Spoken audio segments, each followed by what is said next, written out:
네, 안녕하세요. 푸드박스입니다. 오늘 가지고 온 생선은 고등어를 가지고 왔어요. 이건 횟감용 고등어로 구매를 했고요. 한 마리에 6,000원. 횟감용은 조금 가격이 갑니다. 횟감용 고등어 고르실 때 좀 몇 가지 살펴보셔야 되는데, 첫 번째는 좀 색이 좀 선명한 거를 고르시고요. 또 살이 단단하고 강직한 걸 고르시면 돼요. 그리고 이제 고등어 같은 경우는 특히 이제 뱃살 부분이 좀 단단한지 좀 만져보시고요.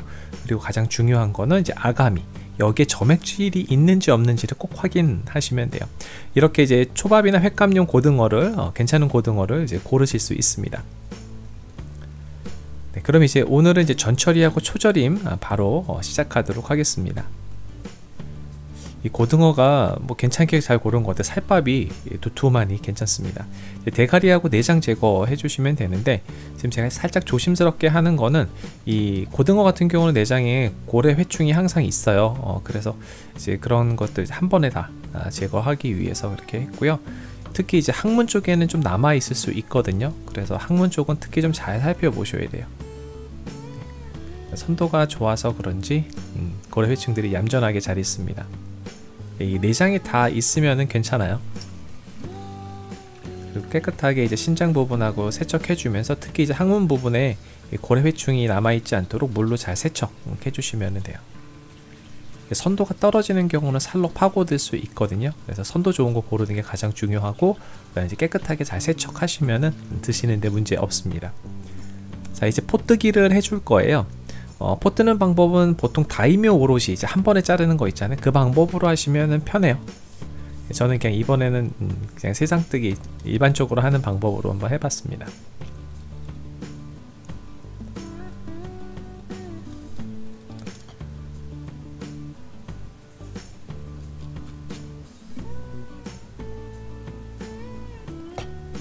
고등어는 살이 부드러워서요, 하기 좀 어렵진 않습니다.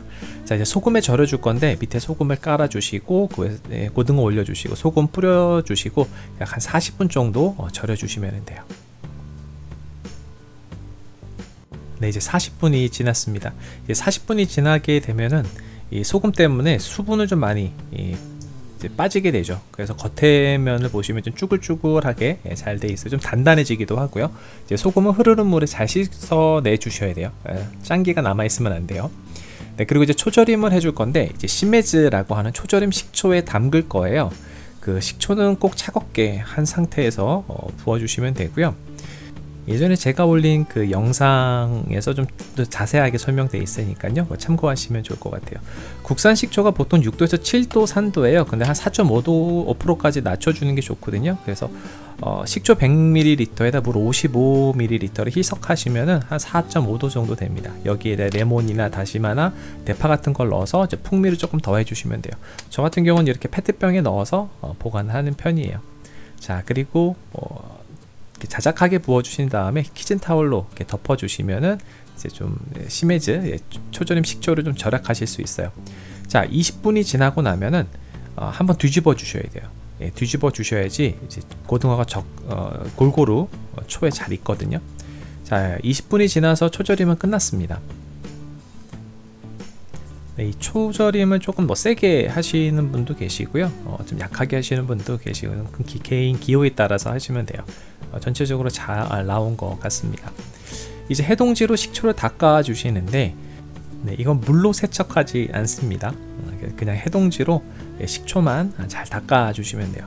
저는 보통 초절임 한 다음에 한 그 다음날 정도에 먹는 편이에요. 그러니까 초가 조금 더 스며들게 좀 기다리는 편이고요. 보통 저는 한 3일, 4일까지도 먹었어요. 근데 가면 갈수록 약간 비벼지는 거는 있습니다. 그래서 이렇게 저는 이제 숙성지에 감아서 보관을 해요. 그래서 이제 한 개씩 해가지고 이제 하나씩 꺼내서 먹고 싶을 때 먹으면 좋습니다. 가운데 갈비뼈하고 뼈 제거 해주시면 되고요. 이거는 이제 초절임한 지 한 2일 정도 지난 고등어에, 그러니까는 초가 좀 많이 스며들어서 좀 익은 상태죠. 그래서 이제 살이 조금 겉에 부분이 좀 부서지는 그런 걸 좀 볼 수 있어요. 그래서 조금 일찍 하시면은 이 정도까지는 아니에요. 이제 개인의 기호에 따라 드시면 되고요. 이제 핀셋으로 가운데 뼈 뽑아주시고 껍질을 벗겨주시는데 이제 비늘처럼 생겼어요. 그래서 이거는 좀 벗기기는 쉬운데 이 배가 좀 얇죠, 살이. 그래서 그 부분 잘못하다 찢어질 수 있으니까 그 부분을 손으로 잘 잡아가면서 벗겨주시면 됩니다. 무슨 진짜 비닐막처럼 이렇게 생겼어요. 그리고 이제 양쪽 끝을 잘라서 이제 적당한 크기로 이제 만들어 주시면 되고요. 이런 모양은 이제 양쪽에 그 칼집을 넣어서 만들어 주기도 하는데요. 그 모양 만들기가 칼을 좀 잘 써야지 돼요. 그래서 이제 그런 건 좀 어려우니까 쉬운 방법으로 하는데, 이 굴곡진 부분이 있죠. 그래서 그 부분을 조금 잘라 가지고 이제 배 쪽에 보면 조금 얇아요. 이제 그 부분에 이제 올려 주시면 돼요. 그러니까 이제 평평하게 이제 평탄화 작업을 해 주신다고 보면 되겠죠. 네, 이렇게 해서 덮어 주시면 됩니다.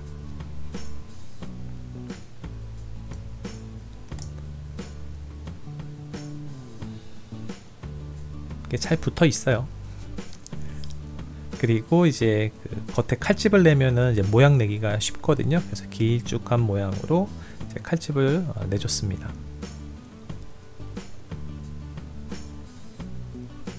잘못해서 완전 잘리지 않게끔은 조심하셔야 되고요. 이제 와사비랑 초밥을 올려주시면 돼요. 그 초대리 만드는 법은 또 제 다른 영상에 있거든요. 요거 참고해 주시고요. 밥은 귀찮아서 그냥 햇반으로 했어요. 밥 색깔이 조금 진하죠. 이거는 제가 적초로 만든 초대리라서 색깔이 저렇게 나와요. 자, 이제 랩을 준비해 주시고요. 그 위에 이렇게 고등어를 올려 주시면 되고요. 랩을 들어가서 이렇게 살짝 뒤집어 주세요. 천천히 이제 뒤집어서 그다음 거기에서 이제 말아 주시면 됩니다. 둥글게 말아 주시면 되고요. 양쪽에 밥이 이제 튀어나올 수 있으니까는 이 밥량이 많으면 그렇게 되는데, 한 요 정도 튀어나온 건 양이 많은 게 아니에요. 그래서 이거 손가락으로 톡톡톡 넣어 주시면 되고요. 마지막은 이제 김발로 이제 마무리를 해 주시면 됩니다. 그리고 이제 자를 때는 랩을 씌워서 자르면 좀 편해요. 랩으로 이렇게 잘 감싸 주시고 이제 칼로 잘라주시는데, 김밥 써는 거랑 비슷해요. 칼날을 좀 빨리빨리 움직여서 잘라주시면 돼요. 밥이 좀 끈적거리잖아요.